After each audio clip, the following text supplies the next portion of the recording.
السلام علیکم ورحمۃ اللہ وبرکاتہ۔ آپ سن رہے ہیں راشد رضا وائس۔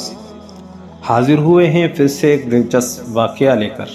امید ہے کہ آپ سب خیر وافیت سے ہوں گے اور اس ویڈیو کو پورا دیکھیں تاکہ آپ کے ایمان میں تازگی پیدا ہو جائے۔ بسم اللہ الرحمن الرحیم۔ 3 نوجوان بھائیوں کا عجیب قصہ۔ صدقہ بن مرد اس نے اپنے والد سے روایت کی ہے کہ انطاکیہ کے مضافات میں نے ایک اونچی جگہ پر 3 قبریں دیکھی۔ ان میں ایک پر یہ شعر لکھا تھا: زندگی سے وہ شخص کیا لذت حاصل کر سکتا ہے جو یہ جانتا ہو کہ خداوند عالم اس سے ضرور باز پرس کرے گا اور اس سے بندوں کے ساتھ کی جانے والی ناانصافیوں کا بدلہ لے گا اور جو بھلائیاں اس نے کی ہیں اس کی جزا دے گا۔ دوسری قبر پر لکھا تھا: کیا لذت پائے گا وہ جو یقین رکھتا ہو اس بات پر کہ اس پر موت اچانک آ ہی جائے گی، اس کی ساری بڑائی اور ملک چھین لے گی اور اس کے گھر میں ملائے گی جس کا وہ مستحق ہے۔ تیسری قبر پر لکھا تھا: کیسے مزے لوٹے گا وہ جس کا رخ ایسی منزل کی طرف ہے کہ جس پر اترنا جوانوں کو بوڑھا کر دیتا ہے، جو چہرے کے نقوش کو بہت جلد مٹا دیتا ہے اور جس کے جوڑ بوسیدہ ہو جائیں گے۔ یہ 3 قبریں ایک صف میں کوہان کی شکل میں بنی ہوئی تھی۔ راوی کہتا ہے کہ میں ایک بوڑھے کے پاس جا کر بیٹھ گیا اور اس سے کہا: میں نے تمہاری بستی میں ایک عجیب بات دیکھی۔ اس نے کہا: کیا دیکھا؟ میں نے واقعہ بیان کیا۔ اس بوڑھے شخص نے کہا کہ ان کا قصہ اس سے زیادہ تعجب خیز ہے جو تم نے ان کی قبروں پر دیکھا۔ میں نے کہا: سناؤ کیا ہے؟ اس نے کہا: یہ 3 بھائی تھے۔ ان میں سے ایک بڑا عہدے دار تھا جو بادشاہ کے ساتھ رہتا تھا اور شہروں اور لشکروں کے انتظام پر مامور تھا۔ دوسرا ایک مالدار تاجر تھا، وہ بھی بادشاہ کے خاص لوگوں میں سے تھا۔ تیسرا ایک عبادت گزار شخص تھا جو عبادت کے لیے اپنے آپ کو فارغ کیے ہوئے تھا۔ اس عبادت گزار کی موت قریب آئی تو اس کے بھائی اس کے پاس جمع ہو گئے اور وہ سلطان کا مصاحب ہمارے علاقوں کا والی عہد عبد الملک بن مروان نے اس کو والی بنایا تھا اور وہ ایک ظالم و جابر اور لٹیرا تھا۔ یہ دونوں اپنے عابد بھائی کے پاس آئے جب اس کا آخری وقت تھا۔ دونوں نے اس عابد سے کہا کہ کچھ وصیت کر لو۔ اس نے کہا: اللہ کی قسم، میرا کوئی مال نہیں ہے کہ میں کچھ وصیت کروں، نہ میرا کسی پر قرض ہے جس کے لیے لینے کی وصیت کروں، اور میں نے اس دنیا میں کوئی چیز نہیں چھوڑی جس کے لوٹنے کا اندیشہ ہو۔ عہدیدار بھائی نے کہا: اے میرے بھائی، یہ مال تیرے سامنے ہے، اس میں جو چاہے کہو اور جو دل چاہے وصیت کرو۔ اس نے رخ پھیر دیا۔ تاجر بھائی نے کہا: میرے بھائی، تجھے میری کمائی اور کثرت و دولت کا پتہ ہے، شاید تیرے دل میں کسی بھلائی کا ارمان رہ گیا ہو جس کو مال خرچ کیے بغیر حاصل نہ کیا جا سکتا ہو۔ یہ میرا مال ہے، جو اس میں جو چاہو حکم کرو اس کا پورا کروں گا۔ وہ ان دونوں کی طرف متوجہ ہوا اور کہا: مجھے تمہارے مال کی کوئی ضرورت نہیں ہے، لیکن میں صرف ایک اقرار تم سے لیتا ہوں جس میں تم وعدہ خلافی نہ کرنا۔ انہوں نے کہا: وہ کیا ہے؟ اس نے کہا: جب میں مر جاؤں تو مجھے غسل دو اور کفن پہنا کر ایک اونچی زمین میں دفن کر دو اور میری قبر پر لکھ دینا: زندگی سے وہ شخص کیا مزہ لے سکتا ہے جو یہ جانتا ہو کہ خداوند عالم اس سے باز پرس کرے گا اور اس سے بندوں کے ساتھ ناانصافی کا بدلہ لے گا اور نیکیوں کی جزا دے گا۔ جب یہ کام کر دو تو روزانہ میری قبر پر آیا کرنا، شاید تمہیں نصیحت نصیب ہو۔ انہوں نے اس کی موت کے بعد ایسا ہی کیا اور اس کا عہدے دار بھائی اپنے لشکر کے ساتھ قبر پر آتا اور اتر کر ان اشعار کو پڑھتا اور روتا۔ جب تیسرا دن ہوا تو لشکر کے ساتھ حسب معمول آیا اور اتر کر رونے لگا۔ پھر جب واپسی کا ارادہ کیا تو اس نے قبر کے اندر سے دھڑام کی آواز سنی۔ قریب تھا کہ اس کا دل اس سے پھٹ جاتا، چنانچہ وہ گھبراہٹ اور خوف کے ساتھ واپس ہوا۔ جب رات ہوئی تو اس نے اپنے بھائی کو خواب میں دیکھا اور اس سے پوچھا: اے میرے بھائی، تمہاری قبر سے جو آواز سنی وہ کیا تھی؟ اس نے کہا: وہ ہتھوڑے کی آواز تھی۔ مجھے کہا گیا تھا کہ تو نے مظلوم کو دیکھا پھر بھی اس کی مدد نہ کی۔